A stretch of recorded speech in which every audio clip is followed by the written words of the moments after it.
À peine rentré du Maroc, je repars pour l'Afrique du Nord. Direction l'Algérie, ce pays où je suis né et que je connais si peu.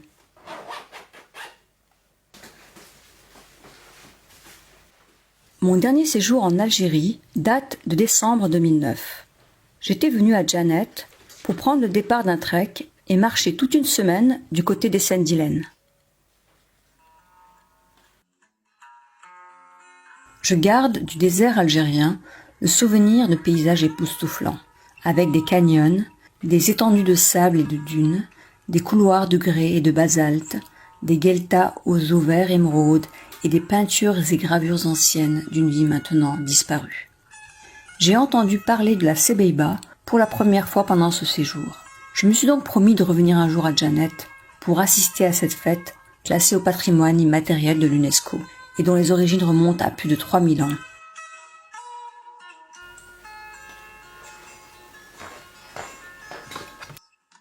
Tout d'abord, direction Alger et l'aéroport Ouari Boumedienne pour embarquer à partir de l'aéroport national pour Djanet.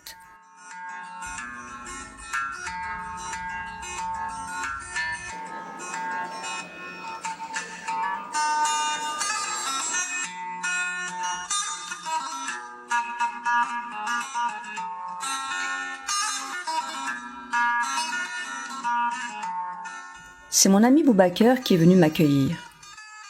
Et c'est dans une nuit noire que nous parcourons les 30 kilomètres qui nous séparent de la ville. Je ne verrai rien de Djanet ce soir. Le lendemain matin, une surprise m'attend. Je découvre des gazelles dans le parc de l'hôtel. Djanet est une grande oasis située à 2300 km d'Alger, tout près de la frontière libyenne. Ce matin, avec Boubaker, nous allons visiter le souk.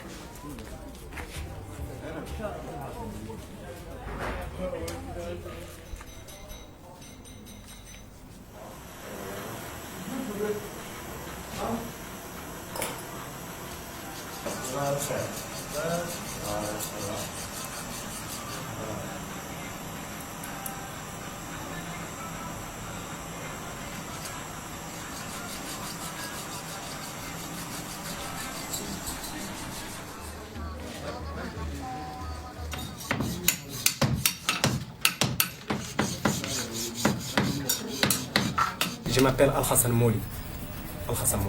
Qu'est-ce que tu fais à Djanet?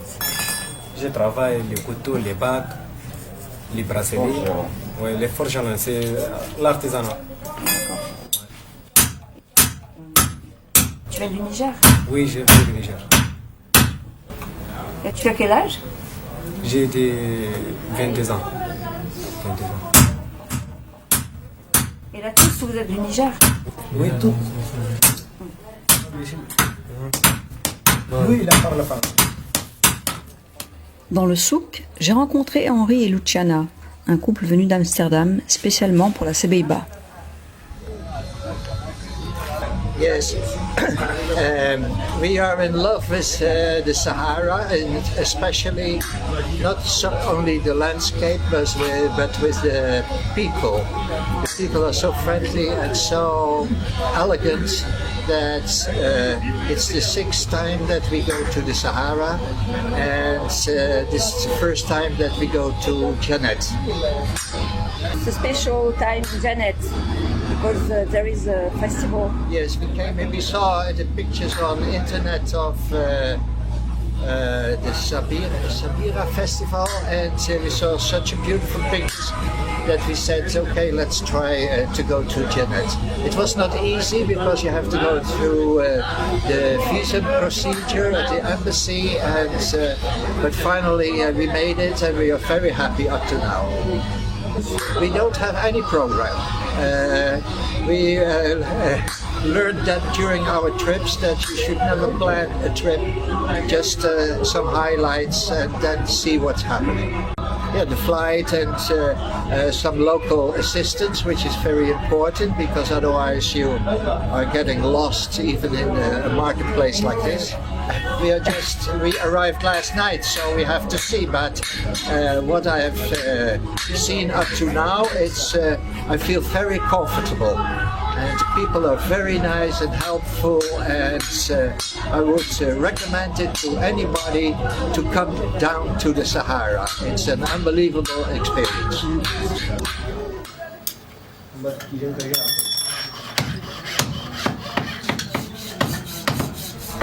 There's one more thing that I would recommend to anybody who is interested in the Sahara, and that is the music. We got in love with the Sahara through the music, and there are many artists like Tina Riven, Bombino, Samba Touré. They all play music based on the blues, which is very interesting because the blues traveled from West Sahara through the slavery to the US, and now it's returning again with electric guitars, and it's fabulous music that I would like to point out.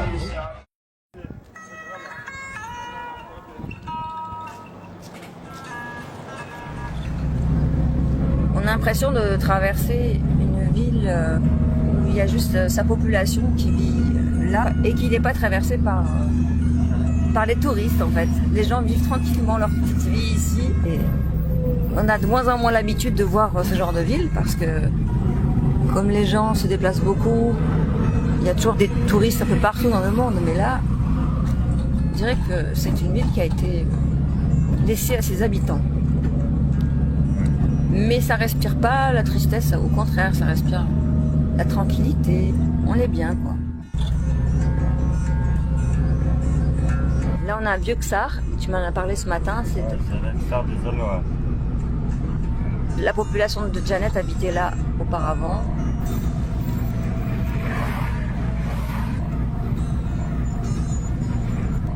Et en point de mire, on a la montagne qui s'appelle Timber.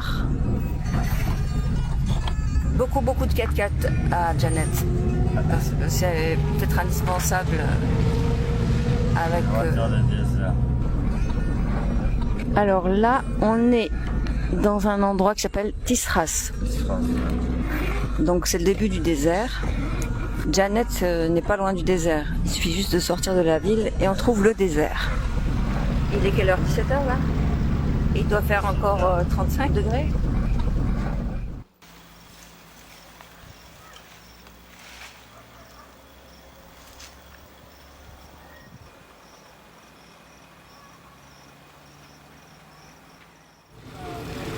Il pleut à Janet.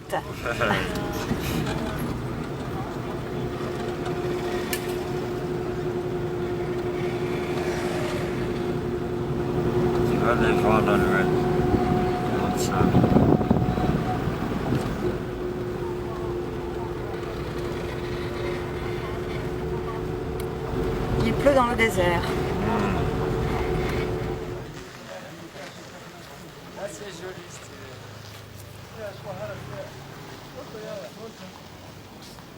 Alors aujourd'hui, pour cette occasion, donc on va expliquer donc le sens spécifique des Sabeba. Donc les Sabeba, selon lequel Janet, c'est une tradition, c'est-à-dire commémoration de chaque année. C'est une fête, c'est une fête très traditionnelle, et était très ancien. Le jour même de Sabeba, c'est là, c'est-à-dire l'année, et c'est déjà commencé un nouvel an. Le premier de El Muharrem, premier mois de l'année musulmane, commence les festivités de la Sebeiba. Elles vont durer 10 jours. Chaque soir, pendant les 8 premiers jours, les habitants de Zelouaz et El Mihan se retrouvent dans leurs quartiers respectifs. Ces rencontres, on s'appelle Tumulawen, donc l'essence du mot Tumulawen, c'est-à-dire le rassemblement des gens. Ça se déroule entre les deux quartiers, El Mihan et Zelouaz. Et c'est fait aussi comme des entraînements. Aussi, il y avait des femmes de chorale, donc qui tiennent le choral. Aussi, les femmes qui tiennent le tam-tam, on s'appelle Saganga, et qui dansent au milieu. Donc, dans ces 10 jours, il y a les préparations. Des danseurs qui tiennent le paix à la droite, la foulard toujours dans, et d'autres mains qui tiennent l'insigne de la paix. Donc, Ces danseurs, ils se présentent déjà comme des guerriers. Et leur danse, c'est une danse, comment dire, d'improvisation. Là, El Mihan aussi, il se passe la même chose, la même heure. Le jeune, il va danser, donc il va tester ce soir-là. Il verra s'il rentre le jour même de Sabeba ou pas.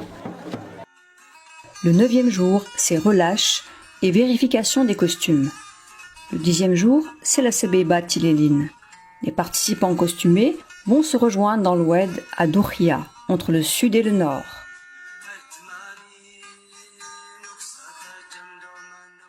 Alors le matin très tôt à l'aube, les gens se préparent à la maison de regarder et de vérifier comme bijoux à apporter pour les femmes.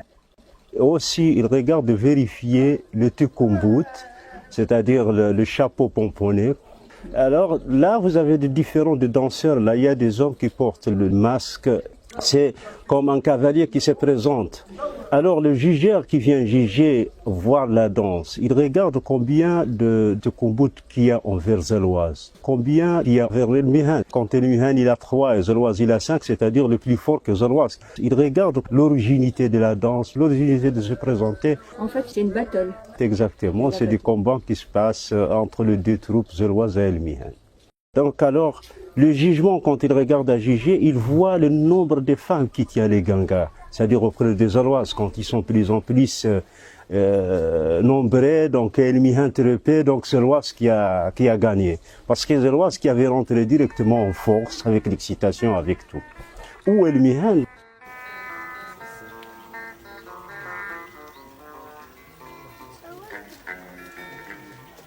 وش اسمك؟ مختار وانت؟ لطفي Enchanté.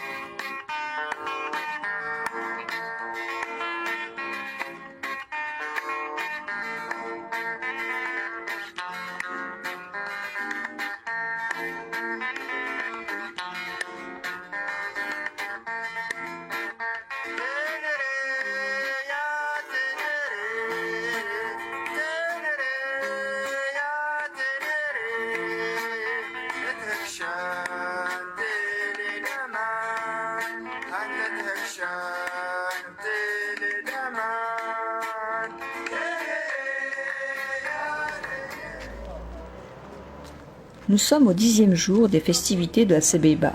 C'est le jour de Ashura, qui littéralement se traduit par le chiffre 10.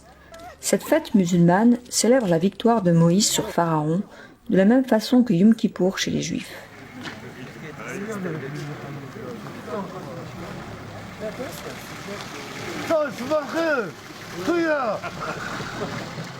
Ce matin, l'atmosphère est tranquille. Les participants se préparent. Le costume est complexe et nécessite de l'aide de la part des autres hommes du quartier.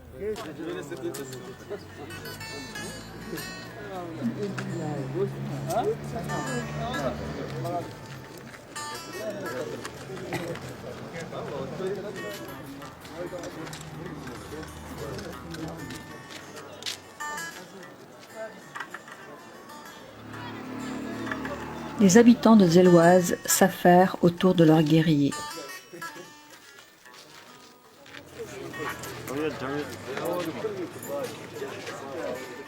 Les femmes se préparent de leur côté, mais elles ne souhaitent pas être filmées. Samira, sœur de Boubacar, m'accorde quelques images. Elle s'emblit le visage avec une préparation à base de safran, diluée dans un peu d'eau.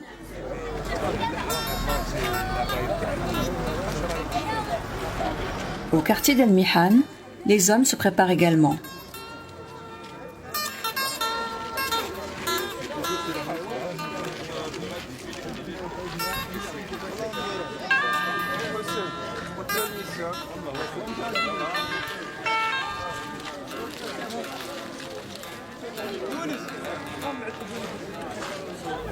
Le costume de ce mot-là, c'est Tkombot, Tita, هذا الشو شملة سي إخباين أخباي الخل الأبيض ça c'est takoba ça c'est takoba il est comme ça c'est bon.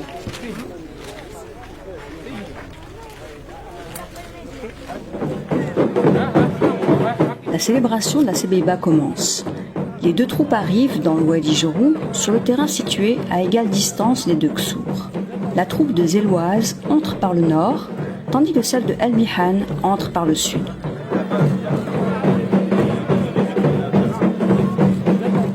Chaque groupe va faire le tour du terrain en dansant, chantant, jouant du tambourin, pour finalement se positionner du côté de son Ksar.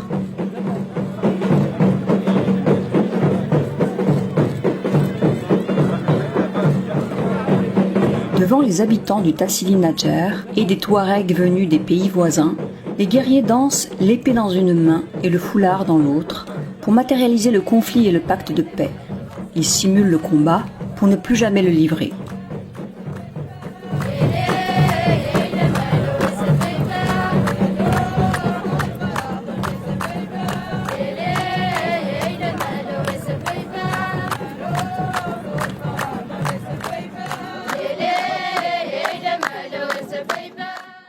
Une fois installés, les participants entament la phase Tenfar, mot qui se traduit par se libérer.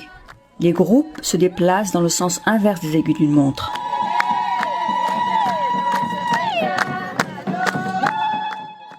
Les guerriers avec leur tekembut sont en tête.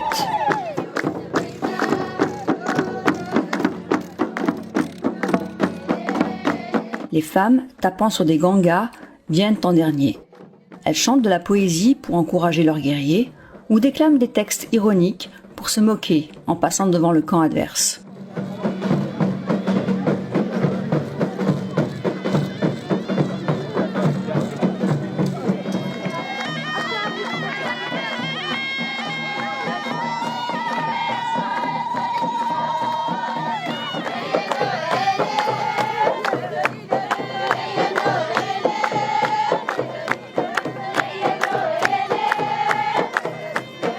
Les guerriers jouent de leurs foulards et de leurs épées. Les pieds nus des danseurs soulèvent des nuages de poussière. Le foulard symbolise la paix, tandis que l'épée symbolise la guerre. L'épée est tenue par la lame pour montrer qu'il n'y a aucune agressivité dans cette danse.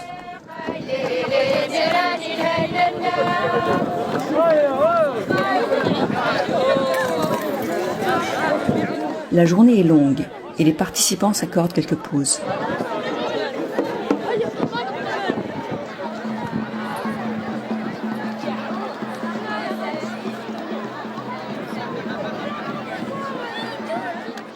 Puis vient ensuite la phase Tekamsin, qui vient du mot kamis, se traduisant par tenue. C'est la revue des tenues traditionnelles des hommes et des femmes. Ce défilé est assez impressionnant. En alternance, on trouve un guerrier coiffé de son tekembut à côté d'un guerrier déployant son tekamiste. Sa tunique noire en aléchou, ample, aux manches larges. On est pendant le festival de Sebeiba, à la ville Djanet, c'est au sud de l'Algérie. Moi je viens de la Pologne, c'est la troisième fois que je viens ici. J'adore cet endroit parce que c'est pas seulement beau le désert, comme il s'appelle le Ténéré, mais aussi les gens ils sont très accueillants. Et moi je pense que les Touaregs, comme les Gitans, ils ont la musique et le chant dans leur sang. Tous les jeunes, tout le monde joue, ils chantent, ils peuvent jouer sur le bidon, quelque chose comme ça. Et ça c'est mon ami Sheikh, il joue dans un groupe qui s'appelle Tissilawen. Ce sont les jeunes de Djanet. Ils sont trois. Sheikh Taberni, Bakrin Timfati et Manu Othmani. Jeunes du groupe Tissilawen. Le groupe Tissilawen, ça fait dire pluriel de Tassili. Nous parlons sur les traditions, nous parlons les gens pour garder les traditions, comme Sebeiba, comme beaucoup de choses. La nouvelle génération, il faut garder les traditions. On parle sur les souffrances, on parle sur le ténéré, on parle sur la mort, beaucoup de choses. Ils jouent tous les soirs à côté de feu, ils font du thé et les gens ils passent le temps en chantant. Les femmes, elles dansent. Quand je passe le temps avec des femmes, elles m'enseignent de danser. Vraiment, c'est une place, je me sens à l'aise, je me sens en vacances, je me sens très très bien. Toujours accueillie par tout le monde. Et aussi comme une femme qui voyage seule, je me sens très très bien entre les hommes. Ici, ça je peux conseiller cette place comme pour toutes les femmes de venir. C'est vraiment toutes mes expériences, tout commençant de désert, finissant par la cuisine, l'air plat, tout était merveilleux toujours. Après une pause, l'après-midi, les guerriers reprennent la direction de l'Oued pour continuer les célébrations.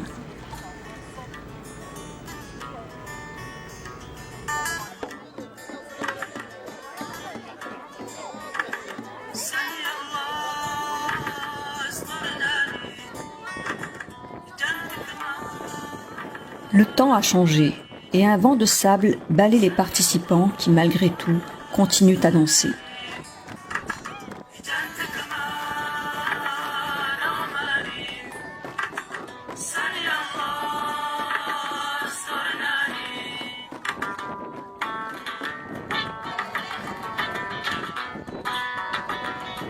Cette tempête de sable semble transporter les guerriers dans une autre dimension, plus onirique.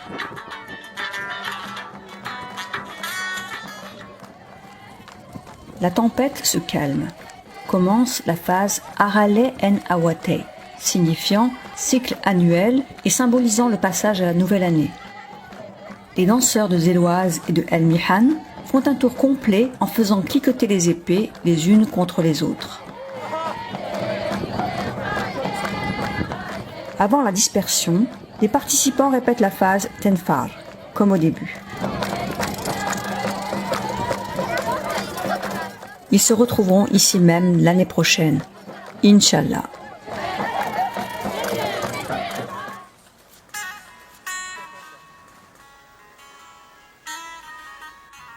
Pour moi, il est temps de partir. J'emporte le souvenir de promenades dans les jardins où l'on cueille des dattes fraîches.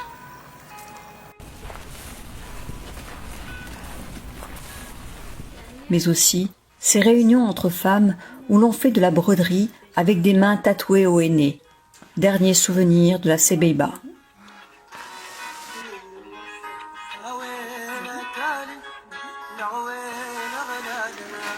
La préparation du thé, la silhouette élégante d'une femme qui passe dans une rue ensablée de Zéloise, au pied du mont Timber.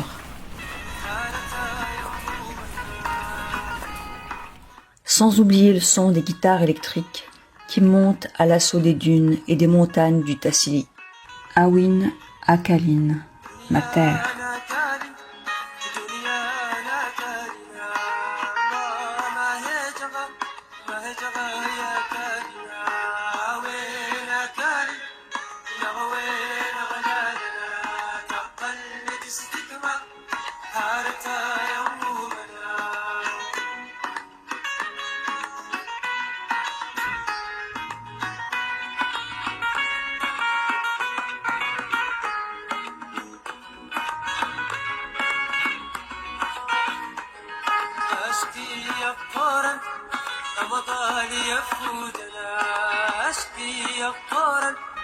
رمضان يفوت